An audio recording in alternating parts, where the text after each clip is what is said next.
Yo, what's good, YouTube? This is Dominique, aka Mr. Kid Thunder 2, coming back at you guys again for yet another video. So today I'm gonna talk about why I didn't join the Marines, why I didn't become a Marine. It's a common question I get asked because I joined the Army. So they're like, okay, why didn't you just join the Marines? You know, you wanted to be an officer, you could have just done it in the Marines, right?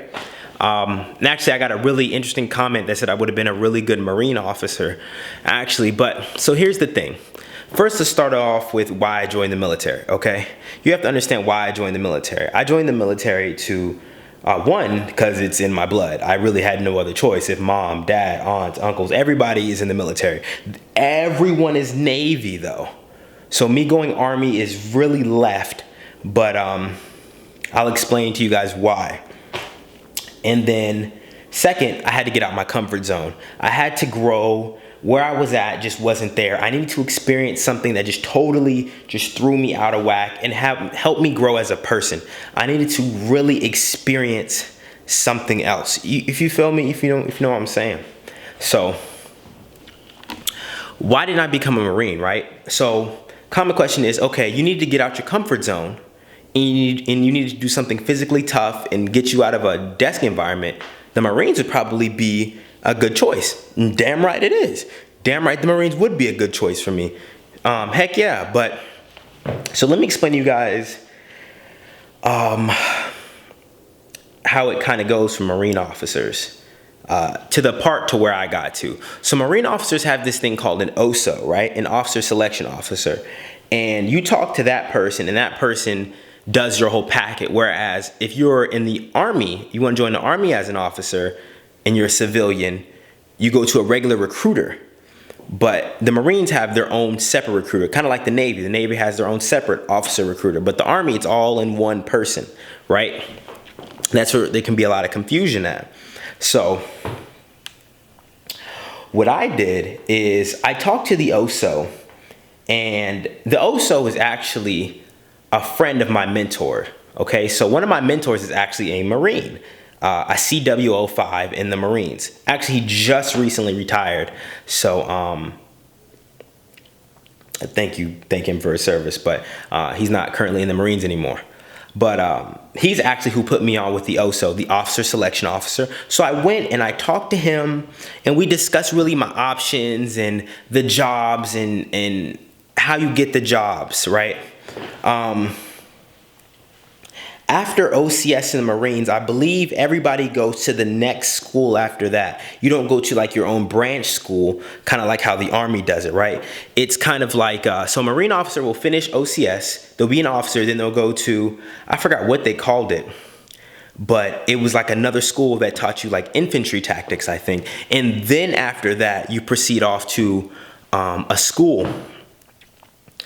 But that's as far as I got with the OSO. Because when I looked up, basically, the jobs a Marine officer can have, it was like flying helicopters. Flying is cool and everything, don't get me wrong, but I personally just don't want to be any type of pilot. I don't want to fly anywhere in the air.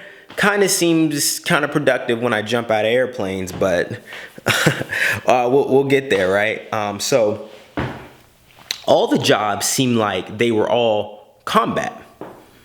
And there's nothing wrong with combat. Like all power to the people that do combat jobs, but I did not want to do a combat job. And I still don't want to do a combat job. Well, a totally super combat job. In the Army, you're assigned to infantry units where you may or may not end up in combat. So, I mean, knowing me, I'll probably end up in somebody's war zone. But anyway, what ended up happening is the jobs were not fitting to what I wanted. And so when I looked at the Army was like, oh yeah, we got all these jobs. I'm looking at, okay, yeah, I can do this. I can do this. And it was basically go to OCS and compete for the job. I was like, okay, all I got to do is go there and beat all these other people? Sure, can't be too hard. And so that's exactly what I did. I got my mind right, Really, it was all mental. Had to get my mind right to know that if I go to OCS for the Army, I'm competing for my job. And if I fall really low, I'm gonna get a job I don't want. So I need to be the best there, or damn near close to the best there. And that was really my thought process going there. There was no do bad. There was no, oh, what if I get low? Oh, Mel. No, it's when I make my mind up, I do it. Because I really didn't have any other choice. Or else I was going to get stuck with something I really didn't want, like fucking finance. Like retarded stuff. Sitting at a desk all day. But who knows, in 2.5, 3 years, I may want to sit at a desk all day. So anyway, Marines, now I can only vouch for what I kind of remember, the mental notes I took for myself, which basically said most of the jobs weren't what I wanted. They weren't all combat, but I think it was like the majority of them were combat. I think there were some logistics jobs, some logistic officer jobs, because I do see logistics officers where I'm at right now, Fort Lee, that are Marines. But I don't think, you know, it was easy to get, or not easy. Easy is not the word, but straightforward. I'm at a lack for words, but all I can tell you is that the Marines, the way to get to a job that I wanted wasn't for me.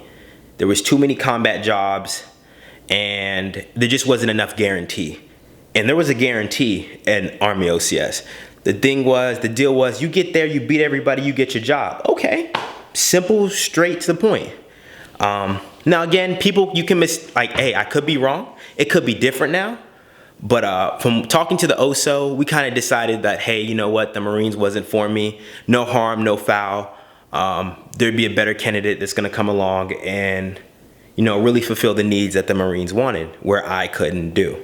So why would I come in, half do a job when somebody else could do it better than me that's fully passionate about it? And you guys see me now, I'm full super whore. I'm super So let me stop. So if anybody has any questions, comments, or concerns, you guys can hit me up on Snapchat at Klop95, KLOP95, or Instagram at KIDTHNDR2. I know I'm backed up on comments, emails, and things again, because you know I have a life. I've started going YouTube live streams lately. So I don't know when I'll do that again, but if you stay tuned to my Snapchat and Instagram, you guys know when I go live. I'll let you guys know at least like an hour before I go live. So anyway, like I said, have any questions, hit me up. Comments, I'll get back to them eventually. Just give me some time.